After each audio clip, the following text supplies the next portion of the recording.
What's up, War Report family? It is your boy C Dub, your show host. It wasn't really pretty last night. In fact, it was kind of ugly, but the Cardiac Kids pulled out a close victory on the road against Cal. All four of us are here to discuss it, and we definitely want to hear your thoughts in today's edition of the Weekend Tailgate. This is the Weekend Tailgate, brought to you by Golden Cast Iron. C-Dub,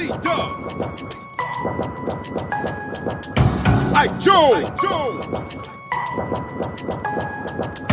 Be Will, by G.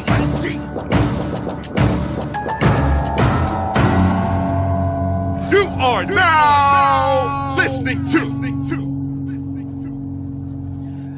Happy 2-0 undefeated Sunday, Auburn family, War Report family. Welcome to the latest edition of the Weekend Tailgate, brought to you by our show sponsor, Golden's Cast Iron. With them, you get to work out, grill out, and chill out. I want to thank them for helping us to bring you some special content over the off season, as well as on your Sundays. So shouts out to them. Definitely want to thank you guys for chilling with us today. You can help us spread the word, get this content to your friends by sharing this, whether it's in your group chats, just friends, family, co-workers, whoever you know, social media. Help them get the word out that the War Report is here. Help them get in on this conversation. Smash that like button and subscribe if you're new to the channel. We're going to review the film on last night's game. Ike's gonna do the Lord's work. I don't know if it's the Lord's work, but he's going to do some work and review this film. If you want to watch it, I can tell you how you can get access to it if you're not part of the Green Name Gang. It's really simple. All that you need to do is go ahead and click that join button, baby. And we're going to get in here and get into this film review. We've got film and we're going to review it.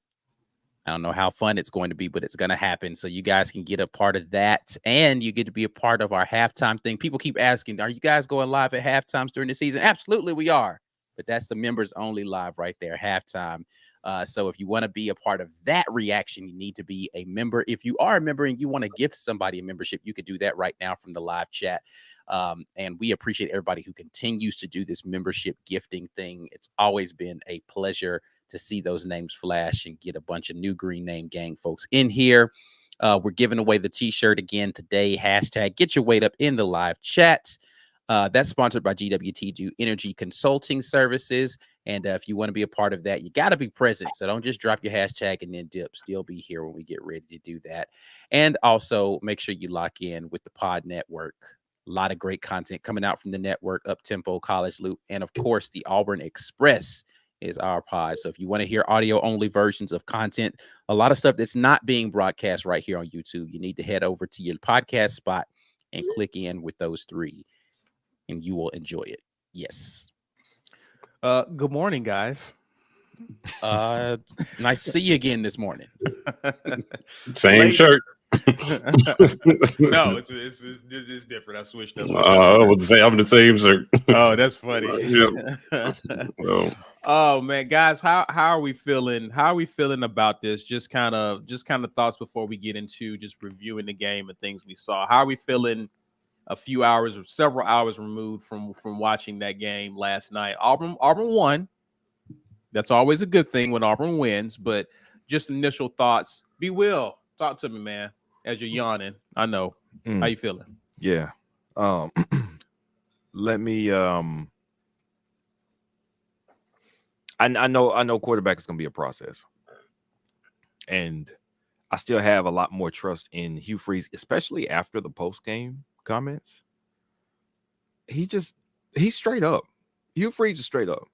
And he talks and operates like somebody who makes a lot of sense. And he's something that's refreshing because the last two coaches we had prior to him didn't go, well, I thought we would do this because I've seen him make that play in practice a bunch of times. So why not call it for the dude who can do it? Hey, you know what? I was thinking that. Ike's been saying that for the last 2 years for every tall wide receiver we had when we get down to the red zone. Thank you. that gives me confidence. How hearing Hugh Freeze talk about the team and what happened and what decisions were made, it gives me confidence going forward. Was it pretty yesterday? No, I don't think that's indicative of who we're going to be for the rest of the season. I think we have a destination to get to, and we're on the way. And I think it's going to be rough along the way, and we have to be patient with it. But I'm not discouraged by the outcome. I'm not. Okay. All right. Talk to me, Mike. How you feeling, man? Yeah, I just don't know that enough time has passed for my feelings to have changed about anything. It was a win, and wins are good. It felt like they still have a long way to go. And the jump that I was looking for between games 1 and games 2, it felt like it happened at least mostly on defense, but on offense, it felt like they moved backwards. So where does Hugh Freeze go from here, right? My general feeling is that they've got a lot to figure out. And he's got to figure out running back rotations and quarterback rotations and, who are your primary ball catchers, right? I think it's pretty clear they should be trying to get the ball to Jay Fair and Rivaldo Fairweather at this point. But there was a lot of hubbub about hooks. Again, they can't get the ball to playmakers, and they've got to figure out what they're doing on offense. We gave them they're just trying to save things excuse, but you can't do that to the detriment of winning. Right. So at some point, they hit the panic button was hit last night and say, hey, if we don't get it together, we can lose this game. And it was such a winnable game. It would losing last night would have been so disappointing. Because of who Cal is. And I'm not trying to sound disrespectful to them, but this is the team Auburn should beat. I didn't see a ton of beside I think we only really noticed him because he ran his mouth before the game. Who stood out from Cal other than their backup quarterback that you were just like, whoa, that's a ball player? Think about when you watch the broadcast, there were no real wow plays from them. It was not anything, man. This would have been a disappointing loss. So Dylan came on last night and said that this season feels very 2013-ish. Like we started shaky and then, there was a loss somewhere in the middle of the season and, Auburn vaulted into the national championship.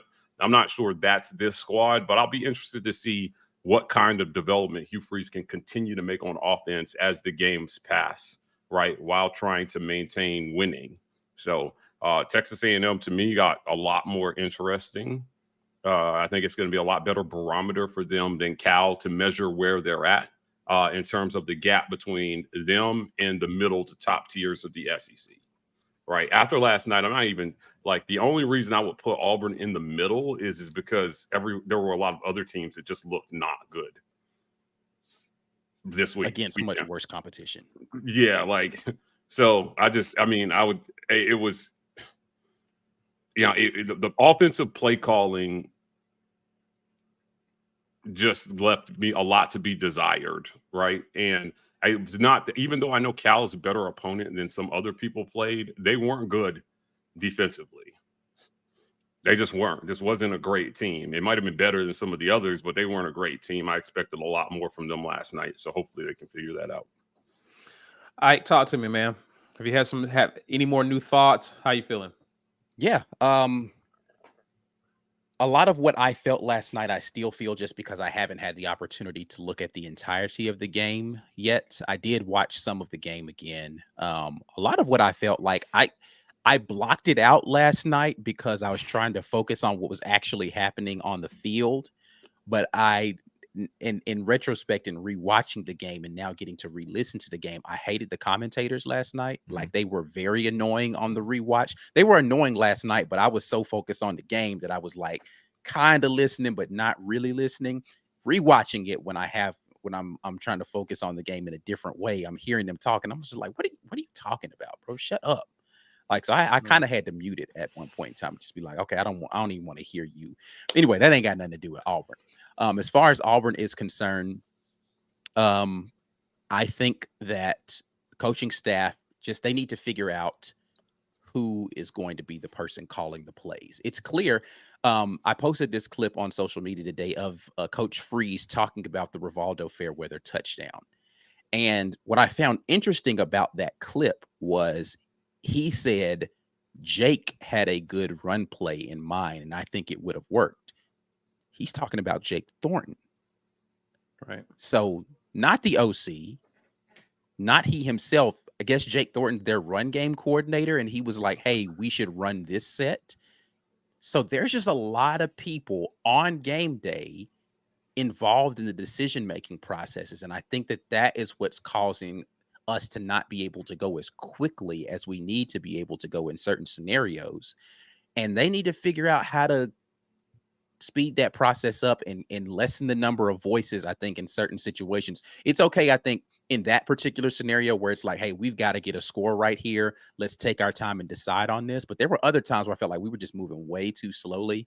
So they need to figure out the call play, who's going to be calling plays and get that operation moving more quickly. Swap. If we're going to be swapping quarterbacks, we need to make that decision more quickly. That came a little too slow in the first game versus UMass, and I think it came too slow last night.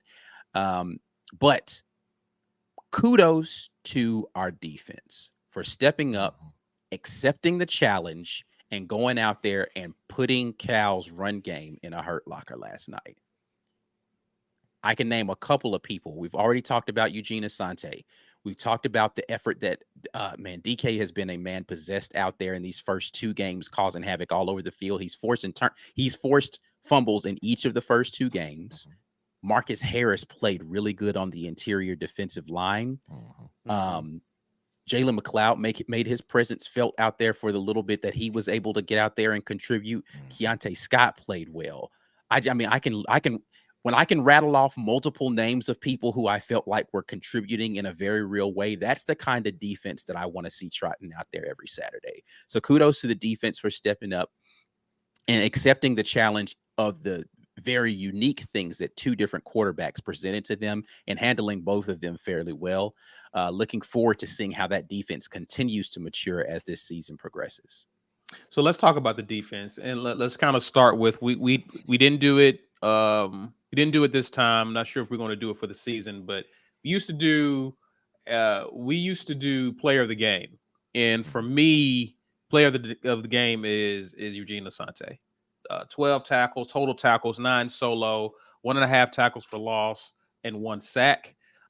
He has definitely been, he definitely showed up. And again, this was at a position where we were waiting on someone to step up at that position. Eugene was a man possessed, played a lot of snaps, but was still very productive late in the game. I was pleased with what I saw from him. You mentioned DK. He had 8 total tackles, 1.5 tackles for loss, the forced fumble and recovery. These two are your highest graded players per Pro Football Focus. Donovan Kaufman was a 91 overall, 97 in run defense. He has definitely been a presence when it comes to run blitzes or just blitzes in general. He has been a disruptor. And so I'm very pleased with him. He's definitely quickly becoming one of my favorite players on the defensive side of the ball, because this is a small guy. This isn't a big dude, but he hasn't got the memo. He plays well beyond his size. He's definitely a weapon. Proud of him. One of the things we need to note, 2 things here. Cal had 47 snaps in plus territory last night. 47. Now, they only had 5 snaps inside the red zone, but in Auburn's territory, they had 47 snaps and came away with 10 points. That's a kudos to this defense. Ron Roberts talks about havoc rate.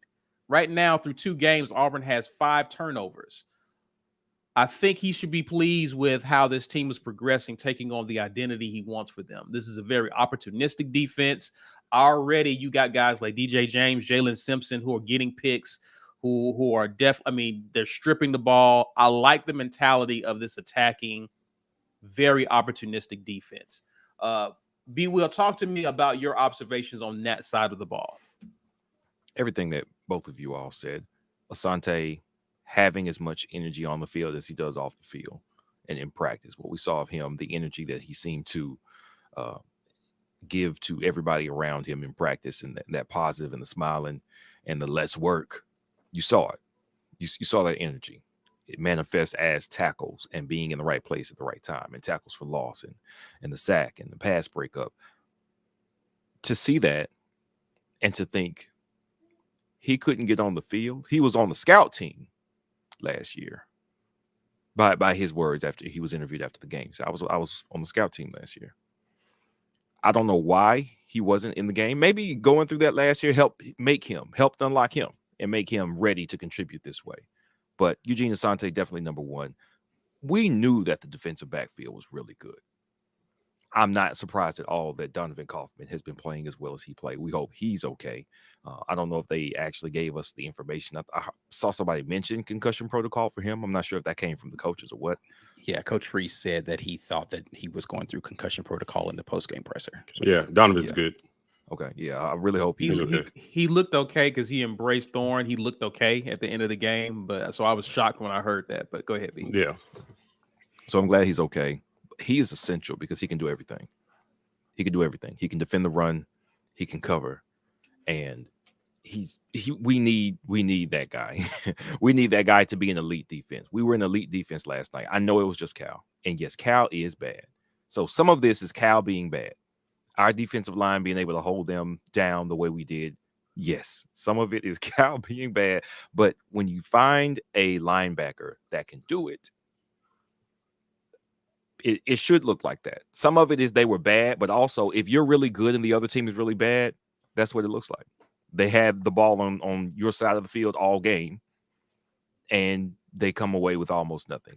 They should have come away with more field goals. That's on them. Get a better kicker. Sorry. But the rest of it, that kicker's trash. Yeah, your kicker's trash. That's not you beating yourself. That's you not getting a good enough kicker. That's your fault. So sorry. Maybe y'all can, do some financials and economics and a better kicker onto your team. But the defense the secondary looks as good as we thought. The front seven looked really good yesterday. I don't know how much of that is their offense is not good. The defensive backfield looked great because I think they're great. The front seven, I am definitely excited that we seem to have found Asante. I still don't know, is Asante going to be able to show up that way when we get on the field against better offenses, better defensive lines, better scheme teams, where it's not just, hey, we got a throwing quarterback that's not even good at doing that, and then we got a running quarterback that we don't really trust to throw. All right, but yeah, that's kind of like the best case scenario for a defense is I know exactly what's going to happen with either one of your quarterbacks, and I just have to play it appropriately. Like a run blitz. Yes, a run blitz is going to be great against a quarterback who they're not going to let throw. And we can get into that on our side of the ball as well later. I want to take this as a step. This is a stepping stone, okay? Because we didn't look this good last year when we played bad teams. So again, some of it is we are improving. Now, let's take the next step, put it against some better teams. Sanford can be a cleanup game. Work on the things that you got wrong. Now we know at Texas A&M will tell us something about us for sure and about them.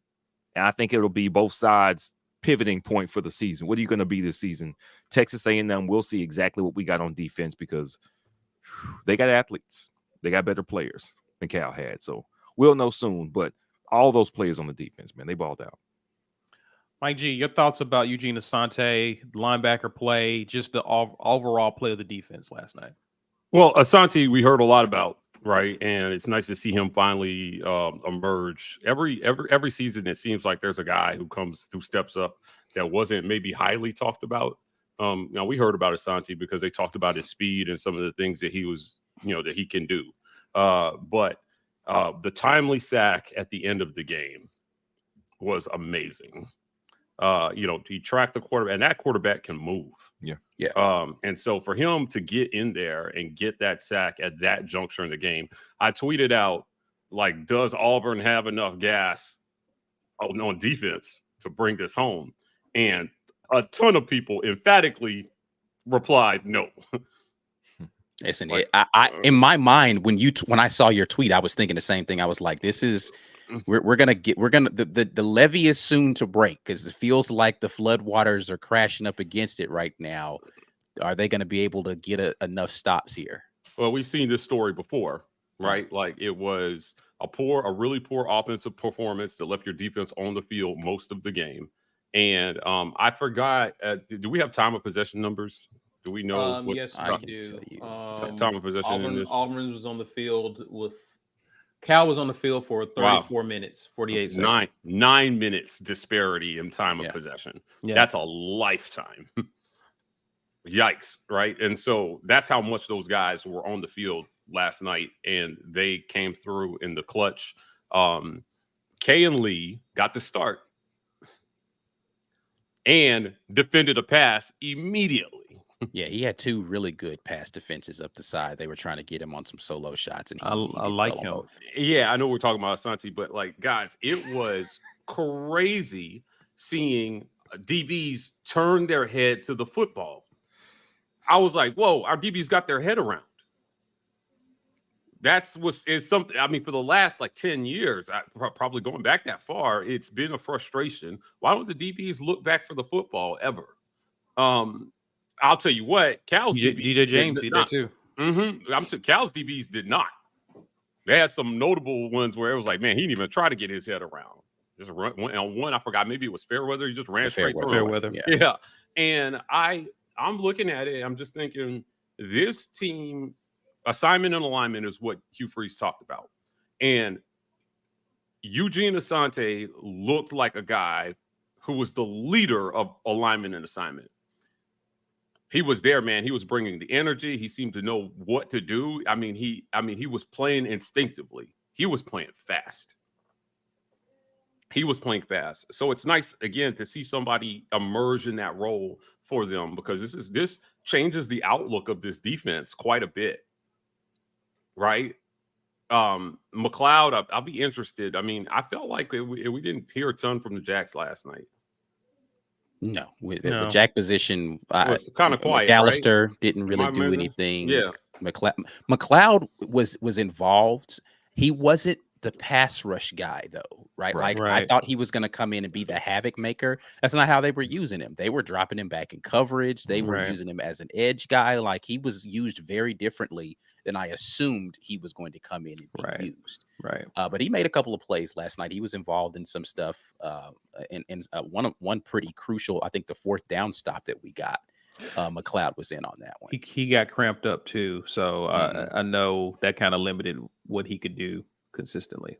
Go ahead. Yeah. Mike. Well, I mean, it's like I said, it was nice to see a playmaker emerge, and hopefully he's not the last playmaker we see emerge on defense. But this could look a little differently than fans anticipated. Is Auburn's strength going to be on that side of the ball this season? It'll be you're never mad at having a good anything, but it will be a little disappointing if they're light years ahead of the offense, given who the head coach is. Right. So I just, how many times have we heard this song? So I liked a lot of what I saw on defense last night. Nixon was in there mixing it up with Asante. The DBs all looked good. I can't think of one real busted coverage last night. Well, no, I mean, last night I don't think I saw. Cal really wasn't attacking us vertically. Yeah, I mean, they had some open receivers, but I think it wasn't busted coverages. It was just they were picking the spot that the guy was supposed to be open in a particular zone. They had some good throws, but no, I think for the most part, assignments sounded defensively. Well, Finley only had 3 passes beyond 10 yards when he was in the game. Right. He threw one down the deep right, outside right, and he threw 2 between the 10 and the 20 and completed 1. As far as Sam Jackson is concerned, he threw 5 passes down the field beyond 20 yards, completed 1. He threw 7 passes between 10 to 20 yards. He completed 3 of them. And then he was almost perfect inside of 10 yards with only 1 incomplete pass on 7 throws or 6 throws. So it was this, when you look at their passing chart, similar to last week, this is 2 straight weeks that nobody wants to try these DBs. And I think the one for Finley, the only deep pass was actually a Hail Mary, wasn't it? It was a Hail Mary. So at the end of the half? Yeah, the interception. Was Sam Jackson in at that point? Sam Jackson was playing by them. Okay, so yeah, maybe that was his. But like they just didn't test. They didn't test the secondary very much. They didn't have time. that the way that we're playing defense is making the QB get rid of the ball quickly, and they're going to have to make a decision that they're just going to throw it up for a one-on-one on the outside if they're going to get deep shots the way that they're doing it, because it's not just blitzing. And this is the thing I like about how they're playing defense. They're well timed, and they're coming from a lot of different places. So the QBs are having to negotiate what's happening in a very they're not getting a lot of time to figure it out. So the deep shots just aren't there because we're not sitting back and playing coverage like we have been the last couple of years. We're making quarterbacks make decisions quickly, get the ball out. And if you out leverage us, then that's how you're going to get the long shots. But you're not really just sitting back there throwing it up 40 yards downfield. Because if you got time for 40-yard passes, that QB is going to be getting harassed in that period of time. Yeah, so like I said, defensively, it feels like what's going to be on tape. It'll be interesting to see if other teams try to test Auburn deep as the season goes along. But I think they've laid a really good foundation for building on each performance from week to week. And if you're Ron Roberts, you're looking at the tape and you're thinking, I'm deep and I got playmakers. I saw Justin Rogers was getting after it on a lot of plays, big Justin Rogers, where he's just, again, chasing people down. They're flying to the ball, on a lot of those like swing passes, or quick bubble screens. It feels like they're flying out there really quickly and with speed. Like Cal looked slow. Like our defense made Cal look slow on offense. They were having troubles getting to the outside. Low key, I couldn't get to the outside. You couldn't get the outside at all, right? They were triggering so fast on. That's one thing I did get to see in the first half. I was watching some of the screen pass stuff, and I was watching how quickly our linebackers were recognizing what was happening, and they're like, "Oh, okay," and then they're getting active, man. They're getting active. That's a difference in what I saw this week versus what I saw in UMass a couple of times. Where I was, if you watch my film review, I was like, looks like they're a little slow to activate when they're seeing stuff. Nah, they were recognizing what was happening out in front of them, and they were getting to it. And I enjoyed seeing it. Yeah, team speed on defense looks really good. They're playing fast. They seem to know what they're supposed to do, and they're playing a lot more instinctively, I think. So you build on that, and probably nobody envisioned it, but Auburn could be a really good defensive team moving forward. It's going to come down to the same thing as it always has, it appears. Can they score enough points to win, given the defensive performance that they're likely to put up from week to week? And with the SEC looking like it is, man, dude, it feels like if they can get to 24 points most games, they're going to have a shot. But you can't turn in too many 2-touchdown performances and expect to win, not in today's era of college football. And then with the new clock rules, man, I'm telling you, there were so many times last night that the defense either could have been aided or screwed by the clock rules. It happened to work out, but with 6 minutes left in the game, I had no barometer for how many drives is left here. Because the clock's running after a first down. It's running after, you run out of bounds until you get inside the 2-minute mark. And it just so happened that it worked out in Auburn's favor. And then they did what they needed to do on offense at the end of the game. It was one first down and the game was over, right? And they went out and got it. So, defensively, I think the defense gave them enough opportunities to get it together, and they still didn't. But they made just enough to win it, right? So you got the ball to Fairweather, and you got the ball to Fair, right? And Fairweather. Those were your guys. You need more. Right. Where is Camden Brown, man? Where is so many questions? Camden Brown didn't play a lot of snaps. Yeah, I'm like, man, what's going on? I don't know if he's fully healthy yet either. So he's got to get healthy, and he's got to learn the chemistry. There's just not a lot of chemistry. I know we're not talking about offense yet, but the chemistry is just not quite there yet. Yeah, but on defense, they're showing it. On defense, they are showing that chemistry. And you really just have to tip your hat to Ron Roberts, man. Hugh Freeze should be buying Ron Roberts a big old steak dinner tonight. For that win, because his guys stepped up and they really delivered the win for Auburn yesterday. just there would not have been a great feeling around the city and the program if they had lost that game. And not because, oh, you lose this one, the season's over. It's because of who that team was. That's just not a team that you want to take an L to.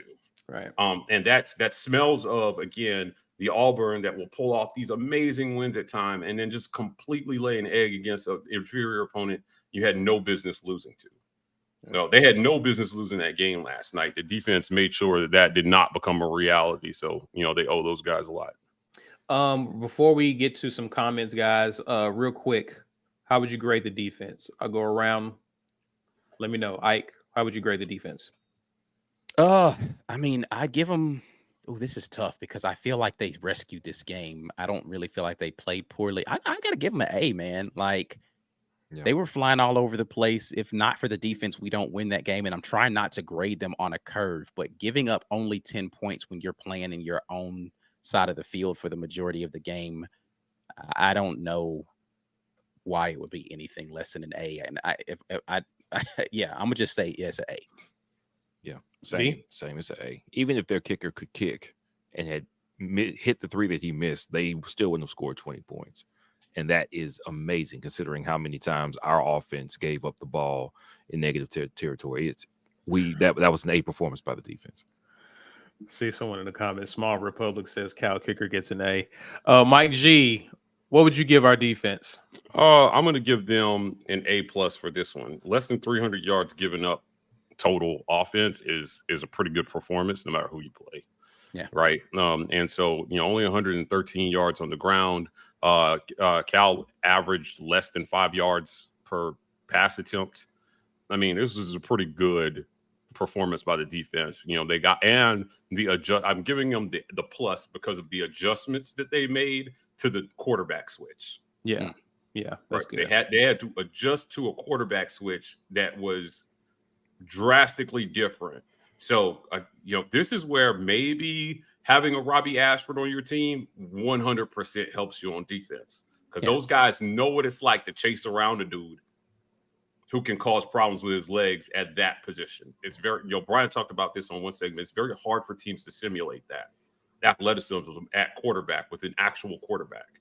You can put a running back there, sure. But man, putting somebody back there who's hard to tackle. That was my biggest worry when they switched quarterbacks. I was like, right?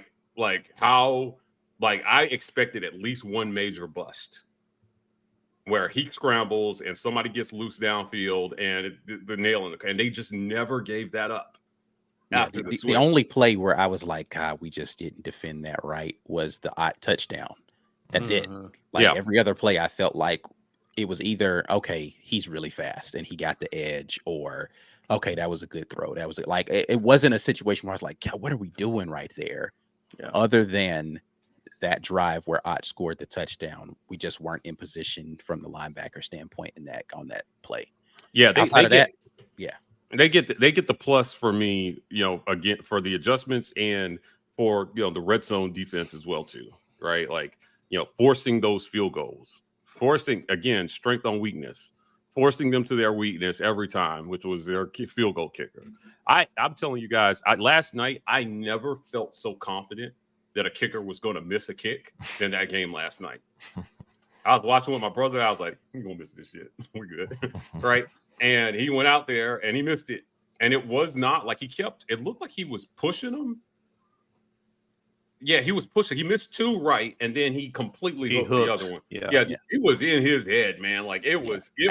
That goes back to last week. He missed 2 last week too. I think he's just 3. He's not in a good space where he feels confident in his ability to kick right now. They got problems at kicker right now. Being able to force those field goals when the offense gave up a short field was definitely a huge win for them. So like I said, normally it would be an A, but under the circumstances they were put in last night to only give up 10 points, I think it's a plus, A++. A for me. I agree. I mean, good points. Regardless, the defense played extremely well and are a big reason we are 2-0. Let's grab some supers and we'll get to the break. Walt, good to see you, man. Appreciate the $10 super chat. Hey. He says sitting field level, the O-line he did make the trip. played horrible. not getting any push, allowed pressure in pass pro, 5 of 7 penalties on them. Hard to call good plays when the O-line plays that poorly. There were a couple penalties, though, there was at least one that was on the quarterback. Yes, the one on Wade. Yeah. Dylan Wade. Yeah, and there was another one, it's escaping me right now, where I thought that's not really on them. Was it the ineligible man downfield? Yes. Yeah, like he held the ball too long on that one. Yeah. I would not put that on the O-line. It was a weird play, and whenever that happens, they talk about that. You're going to get a lineman caught downfield, and so it happened. So 5 of 7. So again, 3 of 7 I would put on mistakes, which it wouldn't be a terrible game for the line, but it did definitely set them behind the chains a couple times. It was just like, ooh. Come on, false starts. The holding call that we got on the reverse was a big one. That we had a big play and then it ended. That's right. That's right. Who did they hand that to?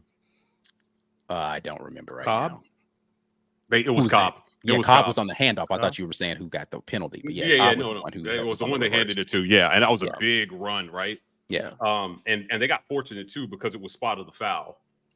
Yes. So right. Instead of being a first and 20. Right. Absolutely. All right. Appreciate that, Walt. Jazzy, we appreciate you, man. Also, who was there says Peyton threw at least 2 touchdowns, so Ike won his challenge. I said Fairweather was going to be one of them. Got that right too, baby. Ow. Good call. He says, we are headed to Alcatraz. I feel like locking myself up after that one. LOL. I'll catch y'all on the next show. Alcatraz is a cool trip. If you haven't been out to San Francisco, take the ferry out to Alcatraz. It's really cool. Cool. Ben Bloodworth says, appreciate the super chat. He says, I want to dispel this Cal only loss because of missed field goals nonsense. Cal was kicking field goals because they couldn't score tutties. Starting from the AU 35, 33, 34, 41, and Cal 41. They lost because of our defense. Yeah. I would agree with this. It would be just as stupid to say, we only lost because we couldn't score touchdowns. Right. That works both ways. You force them into field goals, and then kicking is part of the game too. Right. Nobody when you don't need your kicker until you really need them, but when you need them, you really need them. Listen, man, we had 4 turnovers in this game. I don't want to hear any excuses about anything, bro. Do what you can with the opportunities that are in front of you. You either win or you lose. And again, you lost. We said this. A bad team. This is why y'all are saying that they're a bad team. Said this a bad team. I said this all last year. To lose. You find ways to lose games when you're bad.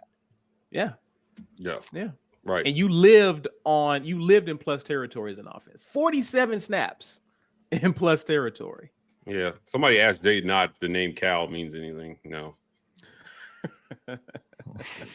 Means bad. Praise up for him, though. I hope he's okay. I know. I hope he's okay for sure. Yeah, and fans, if you're listening, he mentioned on the broadcast they talked about him getting hateful DMs. Please don't do that. We're better than that. Please don't do that. Do not send hate DMs to opposing players. That's Bush League stuff. Yeah, I get it. He ran his mouth, but this is sports. Remember, this is not real. It's life, but it's not. This isn't life or death. Right? Don't do that. All right, y'all. Listen, good talk. We'll get to the break real quick. We'll grab the rest of the supers after the break. But guys, share this video with friends, other Auburn fans. Smash your like button and subscribe if you are new to the channel. Let's pay some bills and acknowledge our sponsors. This edition of the War Report is brought to you by our generous sponsors. When you work out, grill out, and chill out, you deserve the best life possible, and Golden's Cast Iron is here to provide the tools to help you do it. Check them out at goldenscastiron.com. auburnsports.com. For news and notes on all things Auburn Sports, head over to auburnsports.com. And our giveaway sponsor, GWT2 Energy Consulting Services. If you want the best in the business at restaurant logistics, head over to gwt2energy.com. Thank you to all the sponsors of the War Report, and thank you to the members of the Green Name Gang. We are going strong, and we still will be cranking out content for you all this week. Make sure you get your membership active if you want to be a part of the film review. The film always shows something that you didn't think you saw when you watched it live. Trust me, when you go back and watch it on film, you're going to see things that you didn't think you saw, or things that you thought you saw weren't what they were like, all kinds of stuff. So make sure you get locked in with that. So when you're having these conversations with people, you cannot sound crazy, because some of y'all been sounding crazy in some of these takes that I've been seeing online. Calm down and let's watch some film together. Membership gifting is a thing. If you want to gift some memberships, you can do that. Auburn Dad has already gifted some memberships today. He's been faithful with doing that on these live streams. Thanks so much, Auburn Dad, for that. If you want to give somebody a free month of membership, you can do that right now from the live chat. We're giving away a t-shirt, hashtag get your weight up, in that live chat, sponsored by GWT2 Energy Consulting Services. That's our front row friend there, Walt Taylor, sponsoring that. We appreciate him for continuing to sponsor our giveaways. We're going to do that giveaway here in about 20 minutes or so. And also just another quick word from today's show sponsor. We talked about this a little bit last night, but sponsoring the show, for those of you who may need some counseling, please send this to your Bama friends, because they might be feeling bad. Send this over to a Texas A&M friend who might be having some issues today. Anybody who is not a part of the members of the undefeated SEC teams, they may need this, a little BetterHelp. This show is being sponsored by BetterHelp. Sometimes in life, we're faced with tough choices, and the path forward isn't always clear. Listen, when we started the War Report, we had a tough decision about when we were going to commit full-time to doing this, and that meant leaving careers that we had built up. And whether you're dealing with decisions that are right around the corner, relationships, or anything else, therapy helps you stay connected to what you really want while you navigate life. You can move forward with confidence and excitement. Trusting yourself to make decisions that align with your values is like anything. The more you practice it, the easier it gets. We all need people to help us talk through tough choices that we have in life, whether that's friends or family. But if you don't feel like you have someone around you to do that, or even if you do and you want to get a different, fresh perspective, and you're thinking about starting therapy, give BetterHelp a try. It's entirely online, designed to be convenient, flexible, and suited to your schedule. Just fill out a brief questionnaire to get matched with a licensed therapist, and switch therapists anytime for no additional charge. Let therapy be your map with BetterHelp. Head over to betterhelp.com/rapport today to get 10% off of your first month. That's BetterHelp, HELP.com/rapport. Again, this episode is sponsored by BetterHelp. All right, let's get back to it, y'all. Grabbing some super chats before we begin to talk about the offense. Rick says Asante passes the eye test easily. He is an elite athlete and high motor. His upside against SEC foes will be the line keeping him clean. Appreciate the super chat on that one. B Will's forehead. Appreciate his $2. He says, say Asante wrong one more time, Mike G. Asante, what did I say? Asante? Not Asante. Asante. Asante. All right, Asante. then he came back, and because you said it again, he said Mike's not allowed to use names anymore, just numbers. They're just gonna be helmets now. Cleveland Brown, $2 super chat. It says Bama lost, Jimothy lost, AU won. Great weekend. I think B Will would agree with that. A lot of people prematurely predicting the downfall of Bama. I'm not so sure.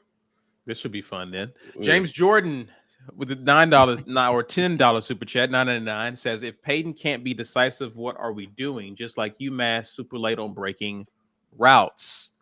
Thoughts, guys? This has been the touchdown that Jay Fair was behind him. Yeah, this has been my concern, was bringing you in not for the arm talent, not for the athleticism. It's supposed to be everything else. If the everything else isn't there, then what are we doing? I would like to know as well. Hopefully it gets better. People need to understand how good that touchdown by Jay Fair was on what seemed like a routine crossing route, where he placed that ball. And this was something with a previous quarterback. We used to talk about ball placement. Ball placement can really slow. It can kill a drive. And even though the ball gets there, if he had dropped that, people are like, oh, if it hits his hands, he's got to catch it. It was not a great throw. I mean, to be able, the athleticism it takes to be able to get your hips in a position where you can catch that ball and still turn quickly and then get to the sideline and get up like he did is insane.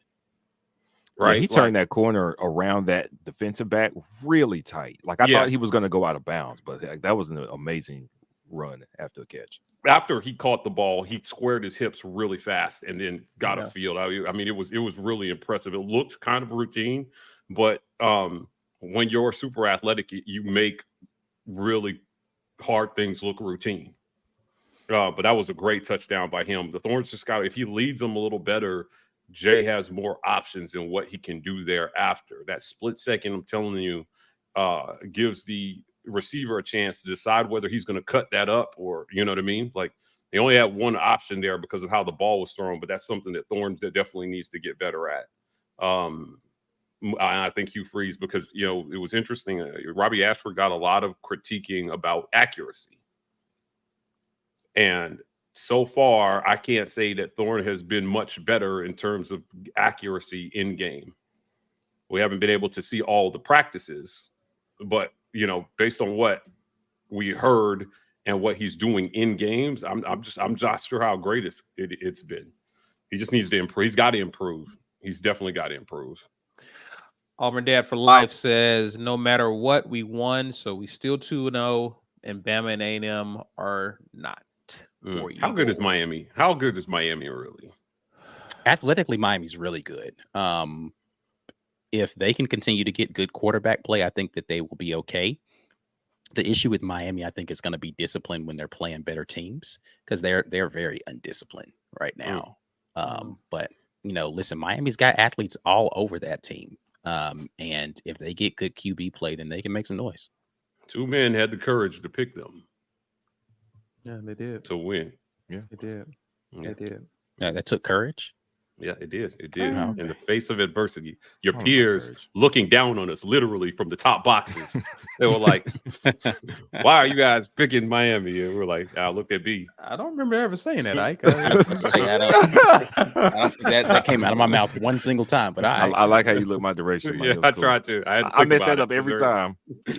Every time. We did it, B. We did it. Dang, I messed it up. We did. The screen's inverted, the picture's inverted, man. Do you know what they're talking about right now? Because I don't. Right.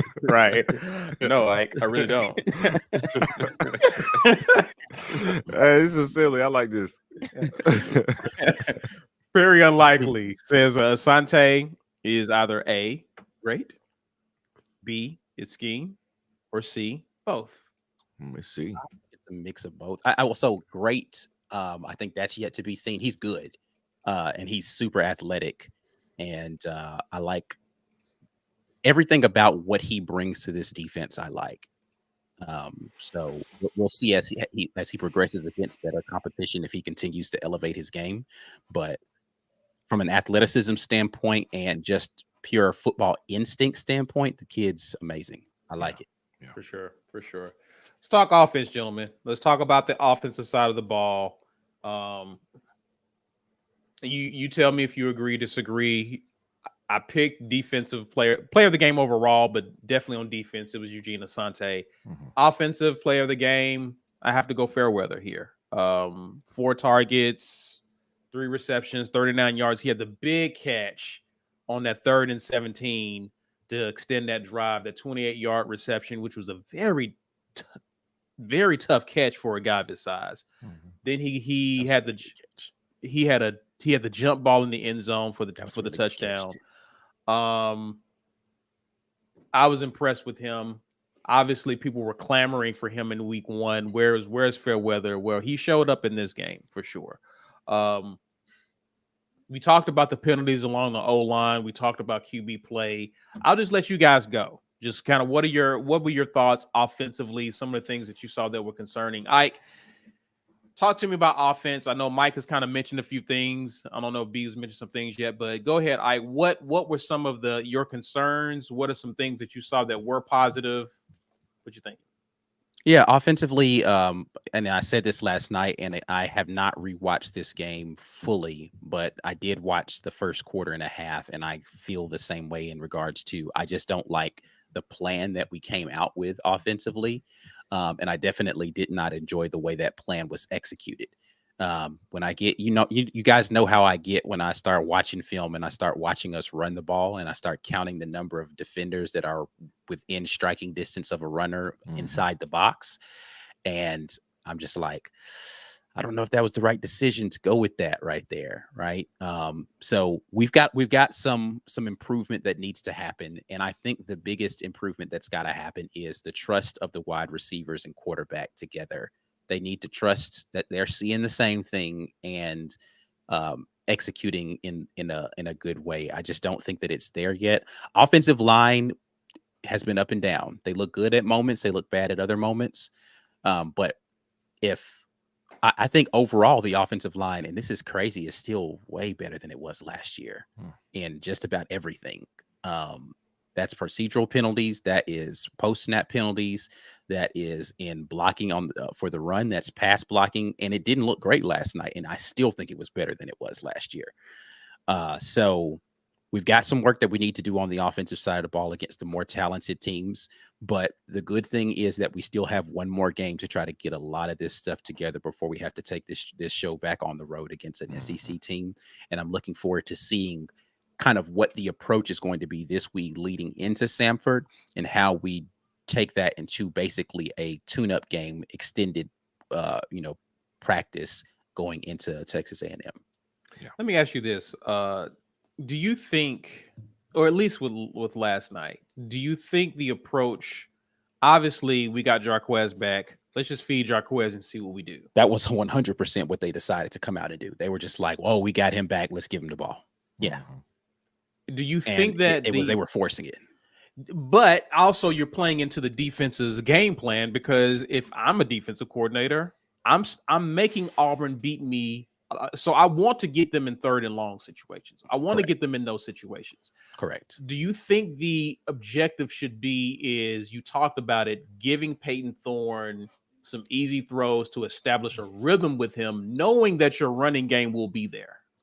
I 100% believe that Peyton is a guy, not just Peyton, pretty much any quarterback that I don't consider to be elite needs to be able to come in and get 2 and 3 yard completions early, right?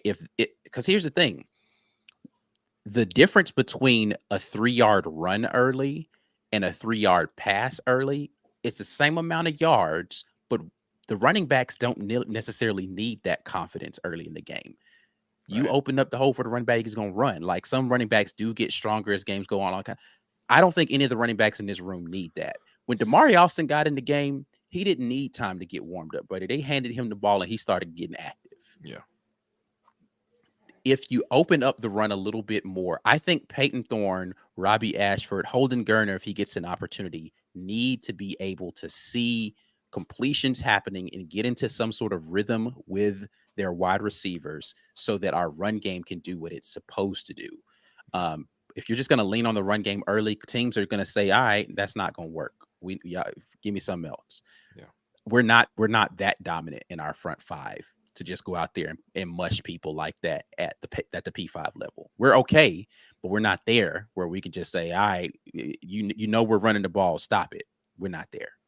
So, yes, I think that they need to get some quick, easy throws, establish some rapport early in the game with the wide receiver and quarterback connection, threaten them outside those numbers, and make the other teams figure, okay, we're going to have to play differently than what we've typically been doing. Yeah. B? So I said this last night on the broadcast. The game plan was vanilla. The game plan was let's just do what we do. We should be able to take what we want from them, us running the ball against them. They were determined, though, to make sure that Peyton Thorne made the right read on those RPOs and keep sometimes. And, you keep for 4 yards, 5 yards. I do think that's the right call. I don't know why he can't slide, but it was still the right call. We gave the ball away 4 times. So it's really hard for me to say. It's like if I was giving Ike directions somewhere, he's like, "Hey man, I'm hungry. I'm on the way in town. What's something I hadn't had yet?" And I tell him where to go, and he's like, "Hey, traffic's stopped, do a standstill." Oh yeah, man. Shh. So you're not gonna get there when you wanted to get there, huh? Now, I didn't cause the accident. Did I give him the wrong directions? No, I gave him the right directions. Something was happening along the way that was out of our control that stopped the plan of him going there and being back to the crib in 15 minutes from being possible. The plan was vanilla. At several points throughout the game, I saw that vanilla game plan work. We moved the ball. If you're going to give the other team the ball, it's really hard for me to say that the decision to call these plays is wrong. Is it the most creative? Does it make it the easiest for the quarterback and the rest of the offensive players? No. Should it be able to work? Yes. It's why I still have trouble saying, oh, that was a terribly called game. I thought that at several points, the play call was poor. We could probably say that about any point in any game a couple of times. I still don't believe that if our drives are ending with our players making clearly blatant bad decisions or mistakes, that falls on coaches. That's hard for me to say. So I thought it was incredibly uncharacteristic. Tank had more fumble issues than Jarquez had. 2021, Tank really cleaned it up in 2022, and Jarquez has really fumbled very little for how much he's carried the ball his first 2 years at Auburn. That's uncharacteristic of him to fumble the ball. Damari just starting to get things revved up this season for him to fumble the ball. But Peyton Thorne reaching out, like, you ain't Michael Vick. Tuck the ball, get out of bounds. Like these things weren't normal. So it's hard. It makes me want to go, well, what would have happened if nobody turns the ball over? We just play a clean game. We probably win like 24-10. No, because they probably wouldn't have been on our side of the field to get that touchdown. It might have been like 24-6 or something. I don't know. I have a problem with the basic stuff not working because I do think we were good enough for the basic stuff to have worked. When it comes to the quarterback play, though, I see people, we're talking about this in the chat over here. The switching players in and out thing, I've heard from too many players, quarterbacks, offensive coordinators, and other, that rhythm is a real thing when you're playing quarterback. Rhythm is a factor. By rhythm, call this play. It needs to work. You get moving, you get some hurry up. You can get tempo because the things that you're calling are working. Everybody gets in rhythm. We've seen rhythm at its highest form under Gus Malzahn during the best part of his years. Rhythm is real. It makes everybody play better, look better. It's probably very difficult to get rhythm if you're switching players in and out, and even worse when you're switching players in and out after the last play didn't work. You have an expectation for what a play is going to do. You think you're going to be in a manageable situation, and then, oh, it didn't because somebody got a drop or somebody got a hold. So now instead of 3rd and 4, we are, 2nd and 17. So now what are you going to do? Well, you have a play in your playbook for 2nd and 17, but did you think that's where you would be when you brought Robbie Ashford in for this next play? No. So what are we doing? At some point, these players are going to have to be in a position to run the offense at every situation of that offense. Hey, we're in the red zone in short yards. Let's get Robbie. Hey, man, Peyton Thorne needs to be able to run the red zone as well. Robbie needs to be able to run the offense, not just with predetermined runs. I don't know why they're doing that to him. I feel like they're setting him up to fail. Oh, play calling. Okay, continue. Don't do that because I said not all of it was good.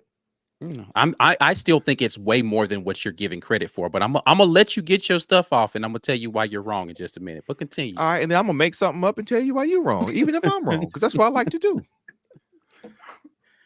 The play calling, these again, so vanilla, like, hey, well, this should be able to work. Go do it. If you think that Peyton Thorne, even calling too many runs and not getting throws going for him is an issue, which I agree because he needs rhythm, right? Of course he needs rhythm. Then what do you expect? What type of offensive output do you expect Robbie Ashford to have passing when he's going to get 20 snaps scattered over the course of 2.5 quarters and he's asked to throw twice?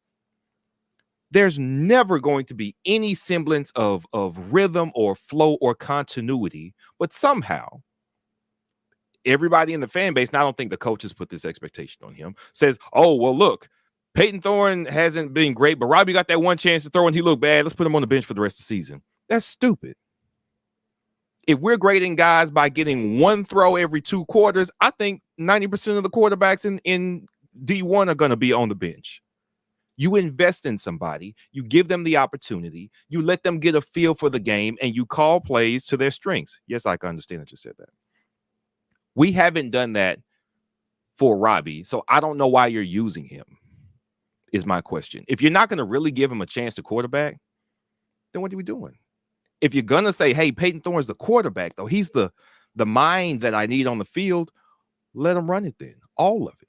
Even when you're in what you think are Robbie Ashford play situations, let Peyton Thorne do it. We got too many running backs. We got running backs who can catch out the backfield. We got some great slot receivers who can get open, who are fast enough to get downfield and beat coverage. And we got a tight end that's dynamic. There should be no yardage situation that you think, oh, well, Robbie Ashford can definitely do that. But so let's sit Peyton Thorne down. No, not everybody's rhythm is messed up because you're just going to bring Robbie in here and telegraph a run, put him in a situation where he can't be successful, or ask him to throw in a situation where we don't have receivers that can win on the outside yet. So I don't understand what's going on here. I don't think the switching is working because the execution isn't working. I'm sure that if everybody's on schedule, which like last week, right? Game 1, everything's on schedule. We're winning these drives. We're winning these plays. And in the few places where we got holds and penalties, throws the rhythm off, those drives end. We can't survive setbacks if we're switching quarterbacks back and forth. And that's when I didn't even have a problem with the play calling in week 1, but it was still present in week 1 as well.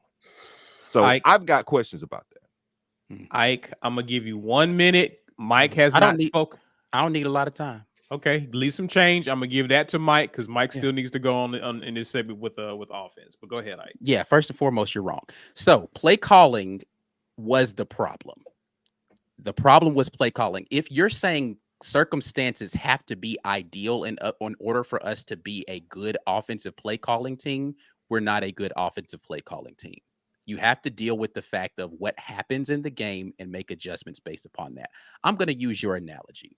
You talked about getting out here and traffic, getting you to a place at a predicted time because this is where you want to be by this particular time.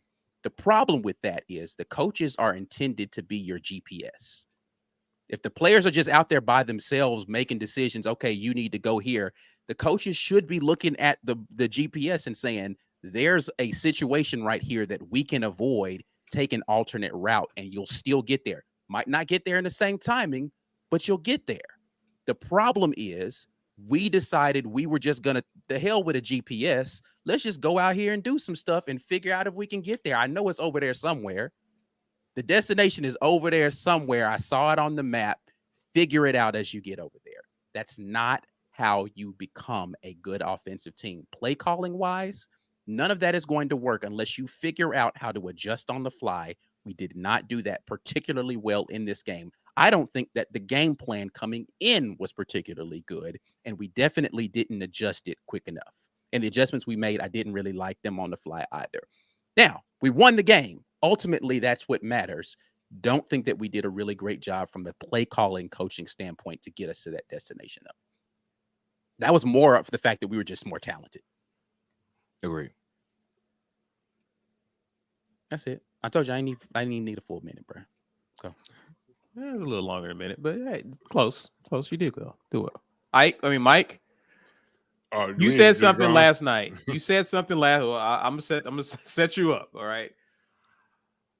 You made a mention of the fact that Hugh Freeze, Philip Montgomery are going to have to revisit this QB position in this situation. Care to elaborate through 2 weeks on why you feel that way? They said both QBs up to fail last night, if you ask me. So kind of reiterating Ike's point, the play calling was awful. The game plan coming in was bad, and Hugh Freeze himself talked about this. He said, teams are not just going to let you line up and do one thing. When I asked him repeatedly about offense, like pass, run balance, and he said it. He was like, "Hey, man, like you got to be able to do certain things to keep them off balance." Then they came in with a game plan that was extremely heavy one direction, and I didn't get it. So you got Peyton Thorne running zone reads, and listen, I get it. He is just athletic enough to keep a defense off balance here and there. But the way they were calling plays, I was like, what are you doing with him? If he can't throw the ball with any efficiency in this type of situation, what do you got him in the game for?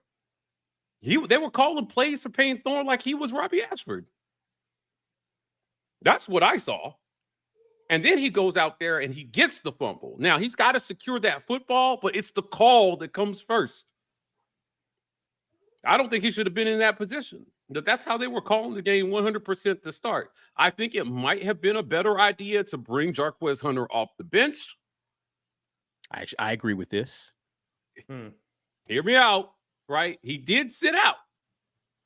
And you had the other guy step up and take the reins. And even if he's your starter next week, maybe you ease him into the game a little bit. He didn't look great to start. And then the pivot came too late. They are so fortunate that this defense held up while they got it together. Because I would, if we played that game 9 times, 10 times, Auburn would lose 9. The way they called it. They got lucky. I mean, I guess it depends on, and this is where B. Will's point is. It depends on, do we fumble the ball? That's what I'm talking about. Like, yeah, I'm saying, if all things equal, right? If you're going to have that many turnovers and they were very fortunate to win this game, in spite of the self-inflicted wounds and the game plan coming in. But it starts with the game plan. I'm not sure, unless you're telling me that for the first 3 drives, there were a bunch of perfectly called plays that just weren't executed. I don't know how you're not heavier on, hey, man, this game plan wasn't great, than you are on players executed. That's what I saw for 3 drives. I saw a shit game plan. That's what I saw. Cal did the same thing. And at some point, their coach said, this ain't going to work. There's no way we can win the game like this. It felt like Auburn staying in that, if we just keep trying it, eventually it will work mode a lot longer than they should have. Cal's guy actually sucks and has sucked his whole career, and then we're trying a bunch of new stuff. So there's a little bit of a difference there. It don't matter, though. If it's not working, you adjust. Not working or players turning it over. That's not the plan. Players turning the ball over is not equal to a plan that's not working. That's not the same thing. I think the problem with that is that we're acting like Auburn had only 5 drives in this game. There were several drives where we didn't turn the ball over and we still looked like a cluster. Yeah, so let's say Peyton Thorne doesn't fumble on that first drive. That drive's still a disaster. Right. It would have ended in a disaster because you didn't move the ball in the first 3 plays, and it wasn't very good in the 3 plays that you had. You can put that on execution, but that turnover is not what made that drive bad. Sorry to cut you off, Ike. The following drive, we ended up punting out of our own end zone. We didn't turn the ball over. Correct. We still looked discombobulated.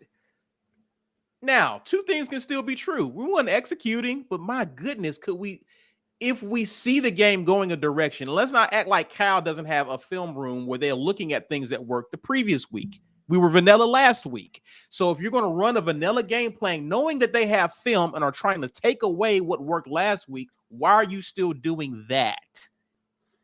Yeah. That's my only question. It was a lot of management things, if you ask me, right? Like I said, I think, Jarquez should not have started that game. I think Damari Alston starts the game and you ease Jarquez in, might have been a better plan for them. You let Damari eat early. You bring Jarquez off the bench to spell him. And you mix in Cobb the same way that you did, just with those 2 things reversed there. I know they were anxious to get Jarquez out there, but they underestimated. Because Jarquez looked better later. When He he got did, into right. the rhythm of the game, he looked better. Yeah, it takes time, man. Like he missed week 1, man, and that first game, it's kind of like when in week 1, everybody was like, "Oh man, USC 28, San Jose State 21." It's the first half of the season, and players kind of need to just shake that rust off in the first game, in the first half, and then they get going. And we saw a lot of blowouts after that. There were a lot of overreactions to first half scores in week 1.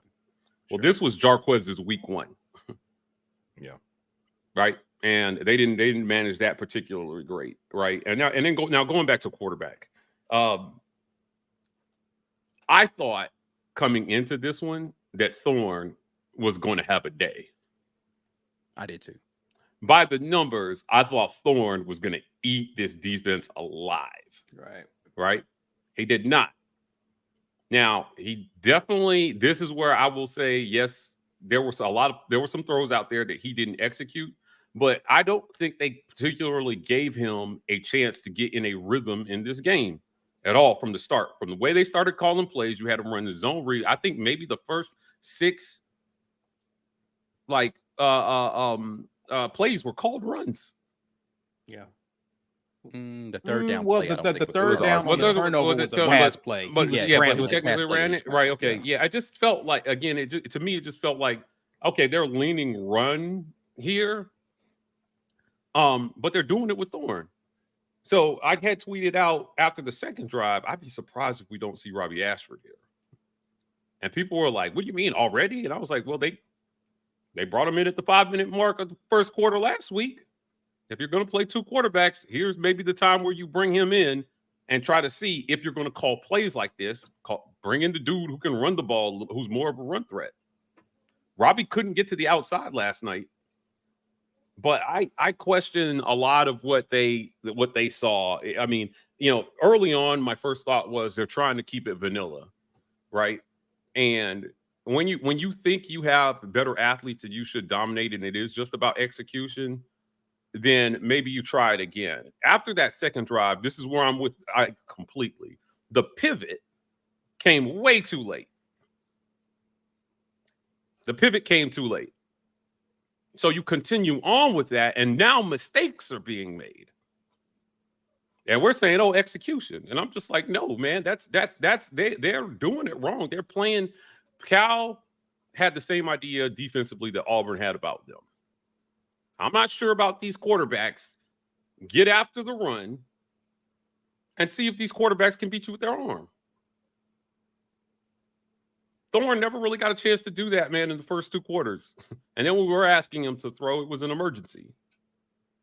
That's what we did with Bo a lot. And it didn't work.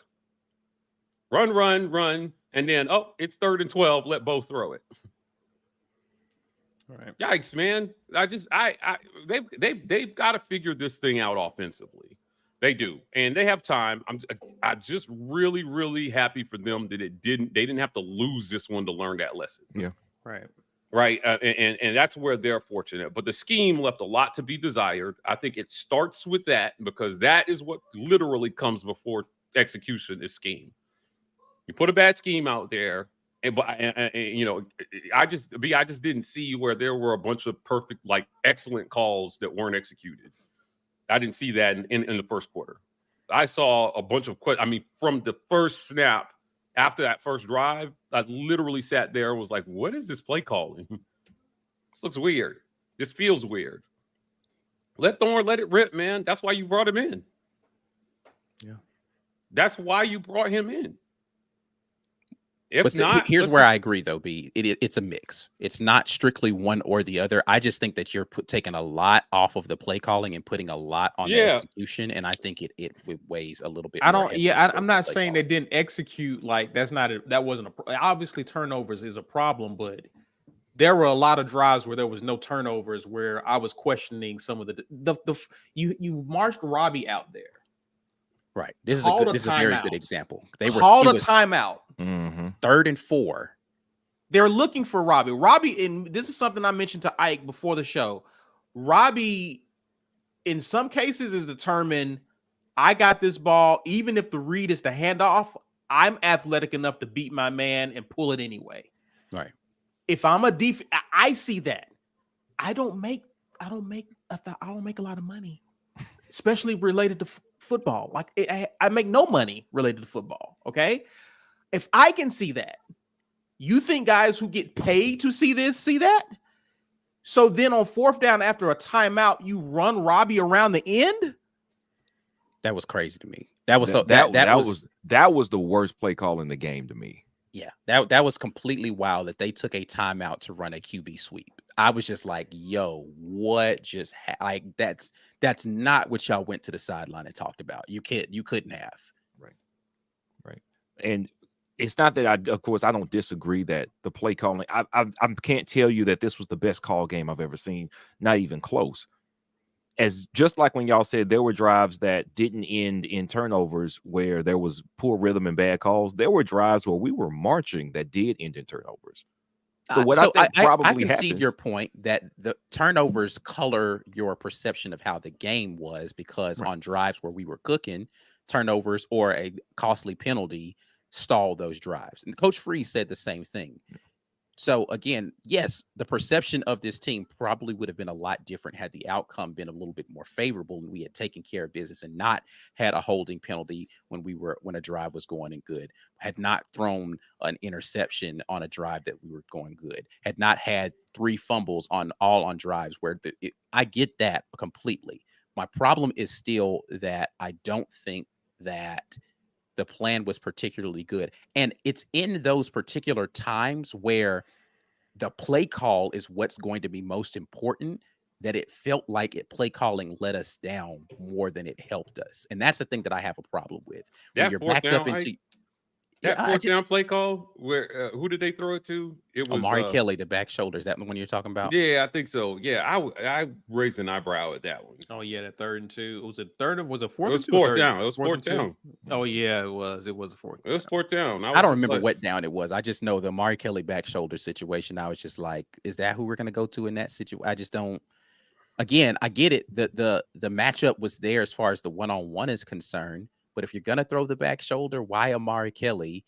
And if you're going to throw it to Amari Kelly, why throw it to him high and away? And he's a shorter receiver. Right. Like I didn't get any of that, bro. It was 3rd and 2. Everybody's saying on that one. It was 3rd and 2. Okay. I thought it was a 4th down.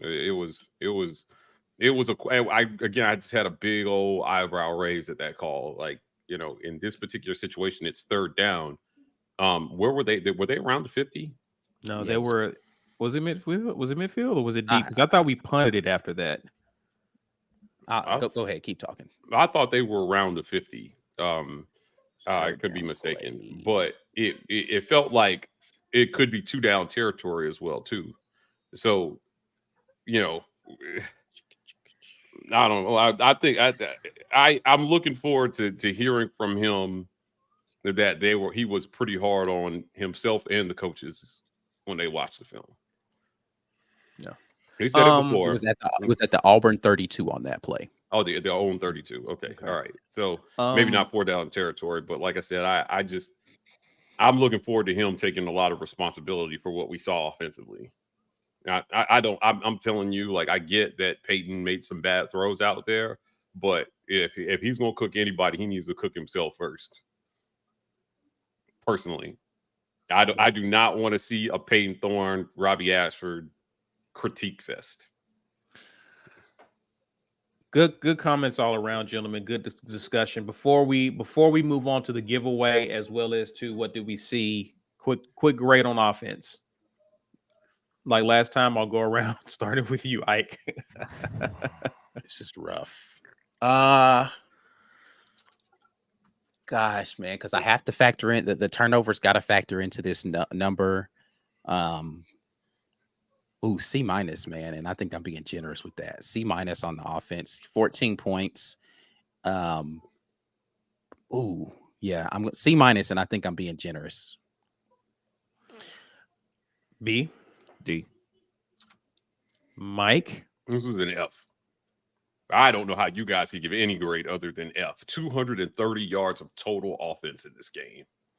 230 yards. The only reason I am grading it in the way that I did is because I do think that we had some things that were working in certain scenarios. It wasn't a complete failure of offense, but it definitely wasn't good either. It was below average though. So like I said, a C minus D probably is where I'm with it. Well, my parents wouldn't be happy with this grade if I brought it home from school. Yeah. It's definitely a D minus in that sense, because I you don't think can't give 14 to 10. You can't give the defense an A and then give the offense, knowing what we saw, anything positive. It is close to an F, but I'm gonna give it a D minus. Well, definitely an F, man. I mean, I don't, the amount of like the lack of physical domination, right? The penalties, the play calling, like I just don't know how any of that adds up to anything. To other me, than an F is you don't even get that last drive by Thorne. You can't even you figure out how to mess that up. Right. The fact that we were able to move the ball in certain places is what redeems this for me and doesn't give me an F completely. Yeah.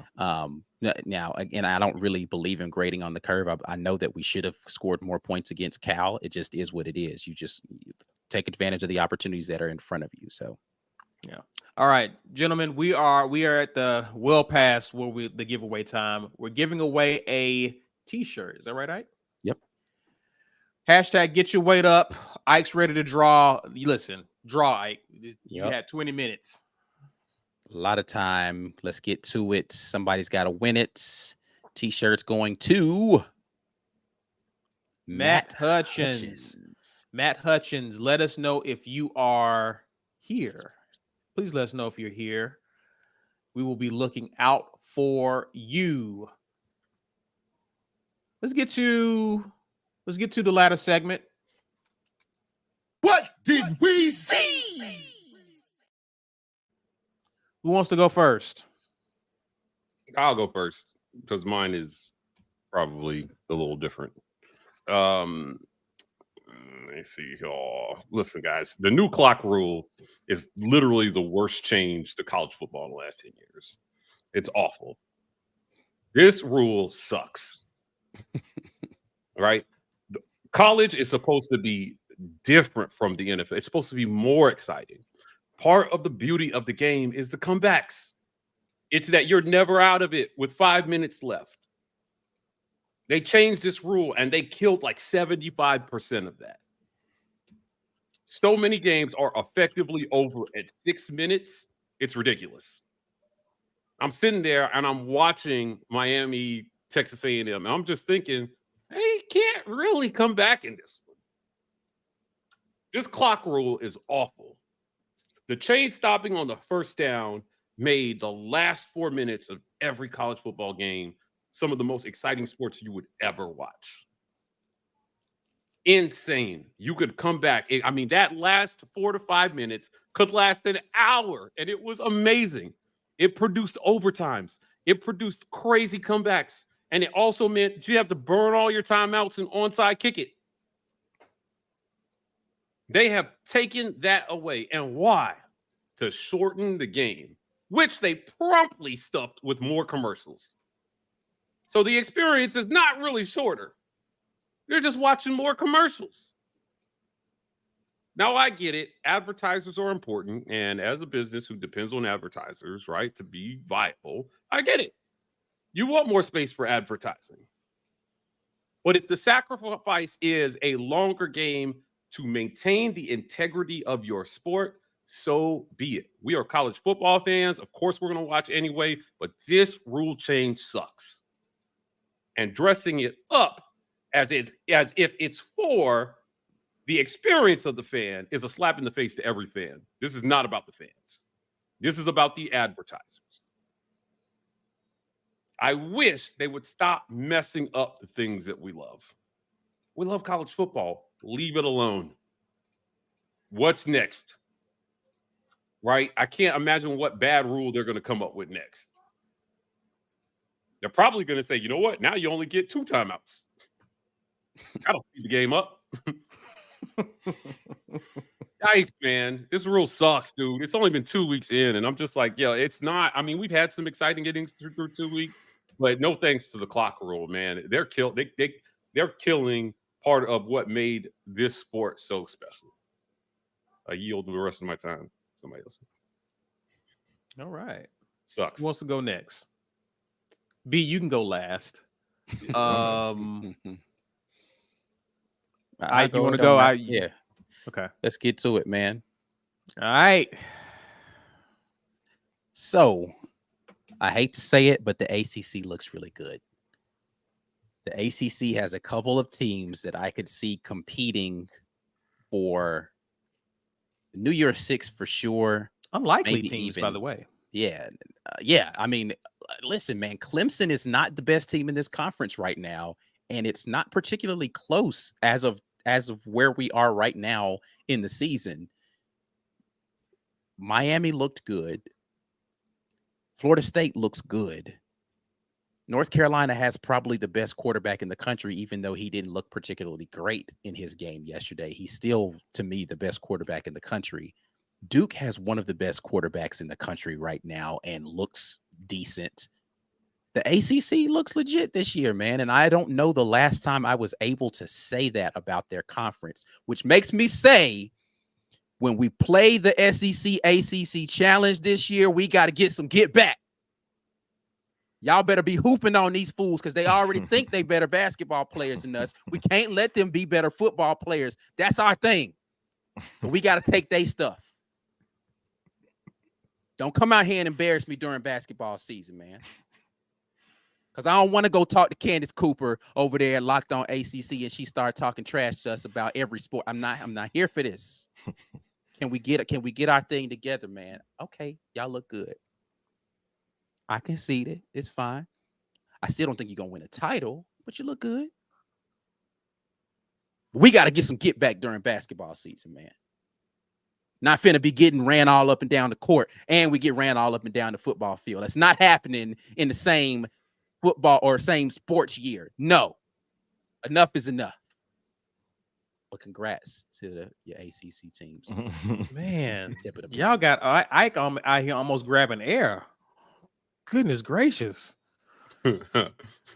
What did you see in football this week? Man, when basketball season gets here.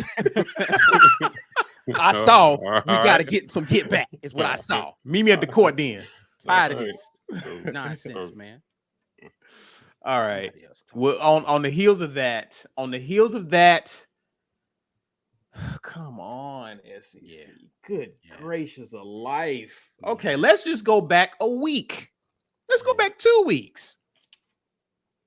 Vandy almost had a team. Speaking of traveling across the country, Vandy almost laid a horrible egg against Hawaii in a fight at home. Hawaii traveled to the mainland, across the mainland, and almost got a victory.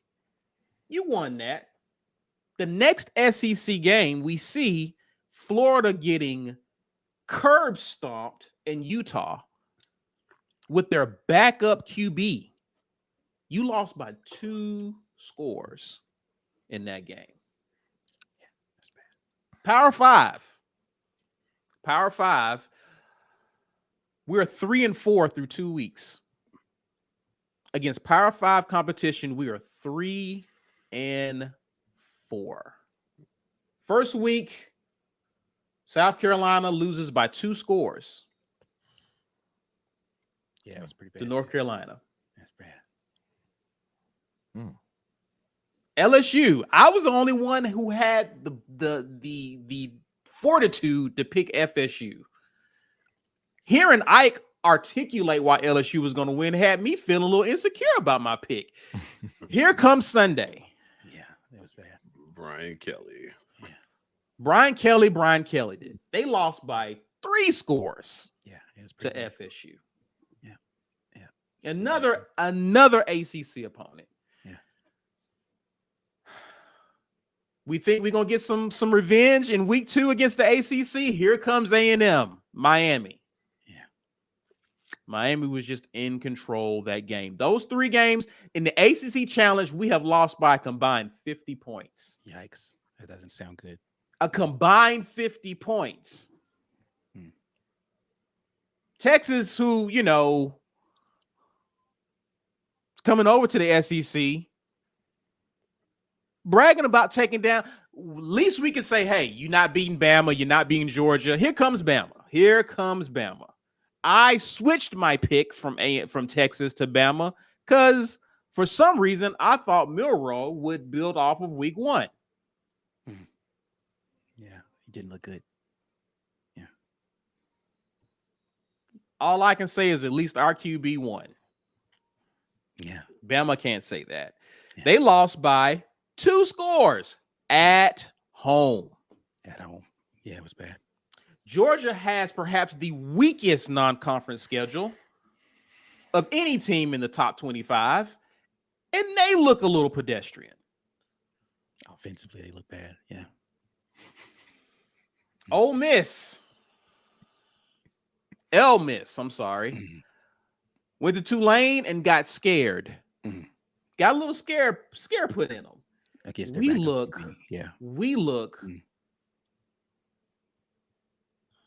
like unwashed booty. Like it's like it's Unwashed. it stinks. Uncircumcised. It stinks. Yeah. It stinks. It's not good. We can't, and the reason I'm going on because we brag different at the SEC. We brag different. It just means more. Isn't that our slogan? Did y'all hear the Texas fans doing the SEC chant during the Bama game? See, We That want was Georgia. disrespectful. see what I mean? We going out like some punks. If we don't clean this up fast, this is what the world has wanted. This is what they have been waiting for. Yeah, they've been praying on our downfall. We giving it to 2 weeks. We giving them a lot to smile about. Yeah. We straight cheeks right now. Yeah. It's pretty bad. I need us to get better. Speaking of Bama and Texas, B. Will, you got something you want to say, man? Yeah, I do. I know y'all were expecting a Jimothy rant from me today. You're not going to get that because he still has our recruit. He still has Cam Coleman on the ship. So right now, he's won. He has won. I don't need him to just lose. Last year was embarrassing enough as far as him losing. I want that player back. Once we get that player back, then we'll go Jimbo. What I want to talk about today, Bama fans, you had a legendary run. It was an amazing run. Okay. It's over now. I feel I'm like so I sorry can That's a make take. that you're this going to have to go through this. over now. I, as an Auburn fan, came into college in 2002, and what I witnessed was several years of defensive, so much value on the defensive end. I could count on a stop from a Tuberville defense. Could count on it. Knew we were going to get it. We beat y'all 6 years in a row. And I kind of got used to it. And so when things started falling apart and then our defense starts giving up points during the Chiswick era and later in the Gus era, it's like, what is this? I'm not used to this. This is strange to me. Offense could come and go, but the defense is always going to be here, right? So I understand what it must be like for you all to just assume that because Nick Saban hired a regular offensive coordinator, oh, we're going to get back to bully ball. Oh, it's going to be murder ball. Oh, he had all off season and they got the bad offensive line players out of the room and they're coming in with an attitude. Shut the hell up. Nick Saban is an old man. He is not playing ball.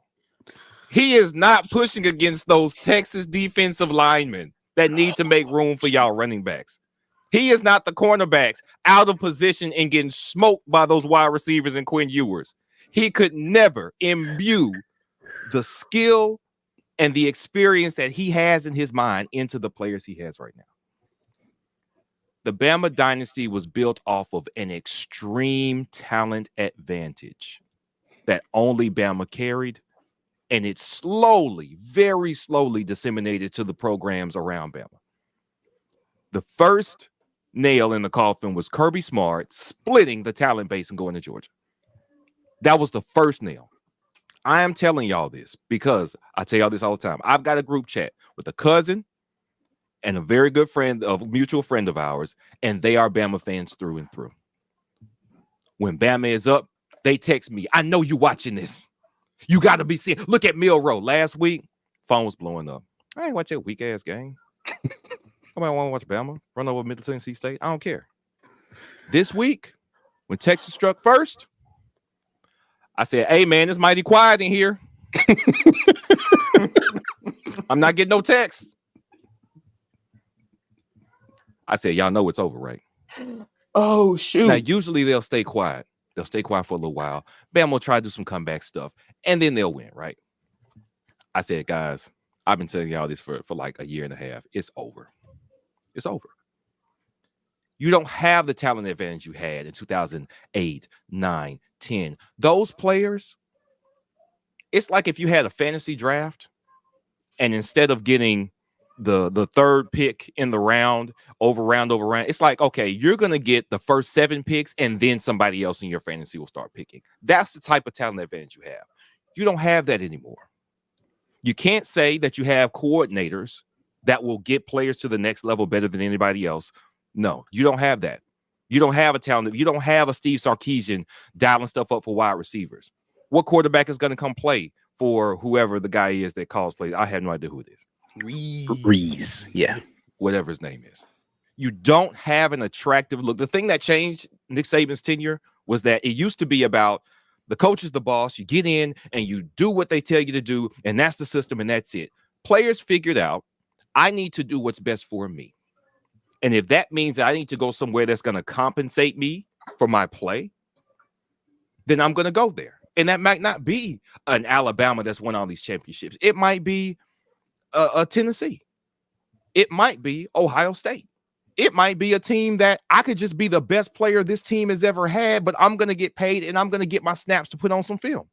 And that's okay for me. So instead of you getting 4 of the 10 best defensive linemen in the class, you're going to get one of them. And one of them's going to go to Georgia. And one of them's going to go to Texas. And one of them's going to come to Auburn. And instead of having 5 guys, or let's say out of 11 defensive players, your 11th guy is better than every other team you play's second best defensive player, you're right in the mix with everybody else. I know y'all thought it was Saban. Y'all thought this little 5'8" old man was somehow magical. And then when he touched that dirt in Tuscaloosa, it made everything better. No, it's talent. You don't have an advantage. You aren't evaluating well. I was told that Nick Saban develops wide receivers. Remember they tried to get on Perry Thompson about saying that? Where are they? Number 1 recruiting class, 3-4 years straight? But the offensive line getting smoked. The receivers not getting open. Milrose hit or miss. What's wrong? I thought he had the touch. I thought he was a magical little man. That's what y'all told me.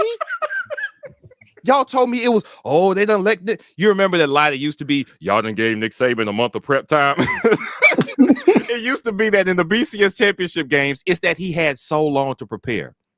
Not that Les Miles was running the 1965 wing T in the championship game, or that Notre Dame did not have the talent to compete with Alabama in that game. No, it was he had a month to prepare.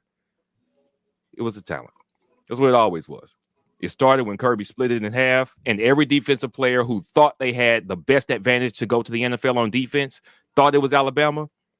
Kirby said, no, it's me too. Oh, okay, well, I'll go there. Beginning of the end.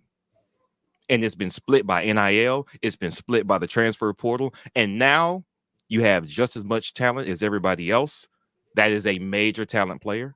Texas has just as much talent as Bama. Georgia has just as much talent as Bama. Ohio State has just as much talent as Bama. You're still better than 90% of the country. USC probably has just as much talent as Bama. Not on the same side of the ball, but y'all get what we're saying. The measure of a coach is what he can do when he has the exact same hand as everybody else. If you got 10 Trump in your hand and you win, you're not a better card player. You had better cards. It's over. Y'all not running the kitty on this table no more. Godspeed to you. End it with Godspeed. Goodness gracious. Goodness. Oh, wonderful. Sensational. Hilarious. I'm gonna run through these supers, y'all. I appreciate y'all for the super chats. We gotta run through these and get out of here. Rick, appreciate the super chat. He says it would be a shame if they don't give Holden some snaps with the ones this week's game, and apples to apples comparisons is needed here. I don't see that happening. Don't see that happening here. B Will's forehead says that Tiger walk outside of Cal was amazing. Yeah, catch that. That was dope. Auburn Dad, appreciate the super chat. Not making excuses because our offense was not good, but being on the road in a bad time zone in a terrible time slot, we overcame that adversity early in season and won. Good way of looking at that for sure. True. Appreciate that, Auburn Dad. Walt Taylor, I think this is when we were talking about play calling. Says sorry, play calling can't overcome bad O-line play and turnovers. Again, two things can be true at once. Auburn Dad for Life says, I know our problem. We looking ahead to Sanford. That's pretty funny. That's pretty funny. Auburn Dad. Big Gap says, happy this quote unquote type of game came early instead of later. War Eagle to my War Report bros and green #green name gang. Gang. Morgan McElroy became a new member. Welcome to the family. Oda, $2 super chat says Notre Dame looks good if we're being honest. Haven't really been keeping up with them, but I'll take your word for it. Imani Smoot, $5 super chat says it was an ugly win, but I'd rather win ugly than lose beautiful. 2 down, 13 to go. Championship run still intact. Yeah. Riley says Bama fans been using their usual scripts all morning. We got XYZ number of rings. We still a dynasty, et cetera, pure comedy. Oh, I love it. Fight it all the way. Denial. Then that one of the stages of of grief. Mm-hmm. Yeah. Yes, absolutely. Then they're in the early stages right now. Mm-hmm. Mr. Shaw says good take, B. Will, and Asante is going to be a superstar on defense. War Eagle. I'm gonna grab a few more comments.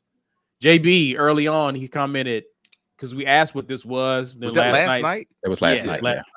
I was like, SOSD. Different year. That's what he meant by that. Professor Vader says, can we have a member Discord chat during game day?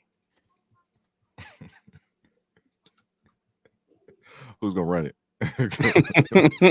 we want to watch the games and talk trash with y'all on. There's too much stuff going on, man. Yeah, like it gets to be a lot to manage. You can at some point I can't like my multitasking skills are already poor.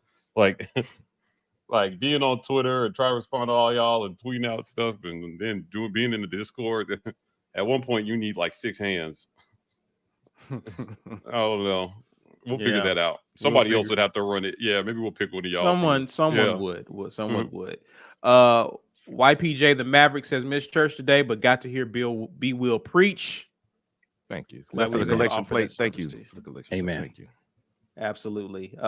Matt Hutchins is here. So what we need you to do, first and foremost, congratulations, good sir. We need you to email us, business@the-war report. We need your shirt size and physical address. That shirt will be coming your way. Congratulations and thanks for supporting and watching. Good show today. Someone said #Green Name Game. Ike, tell them how they can become part of the Green Name Game. It's real simple. All you got to do is go and hit us up on that join button right there, and you can become a member. Film review coming for you guys this week that are part of the gang. Look forward to getting in here and chopping that film up with y'all. If you are a member and you want to gift a membership like Auburn Dad or like Big Gap 78 or like Gene Davis or like James Jordan, then you can do that. Before we get out of here, we appreciate everybody who's continued to do that. Listen to us on audio format at the College Loop, at Auburn Express, at the Uptempo Podcast, and at Just a Sec Podcast. It's going to be an interesting Just a Sec Podcast week. Yeah, I'm looking forward to hearing everybody's thoughts from over there. If you didn't get a chance to win something, you can hit us up on the merch store. warreport.com is where you can do that. And we will definitely appreciate that. And from our sponsor, Golden's Cast Iron, make sure you guys head over there using using the code Get Your Weight Up or TWR to get a little something off of your purchases over there. GoldensCastIron.com is where you can go. Follow them on social media as well at Golden's Cast Iron. They appreciate the follows, and they've got some good products and some great content going out over there. As usual, guys, you can share this video with your friends, family, co-workers, social media. Please be sure to share this so people can find it. While you're here, smash that like button and subscribe to those of you who have found our channel and are new to our channel. You can find us on Instagram, Twitter at The War Rapport. You can find us on TikTok at TW Rapport. Tip for now, guys. We will see you back in the morning with the morning drop. Until then, enjoy the rest of your weekend. And as always, War Eagle. War Eagle.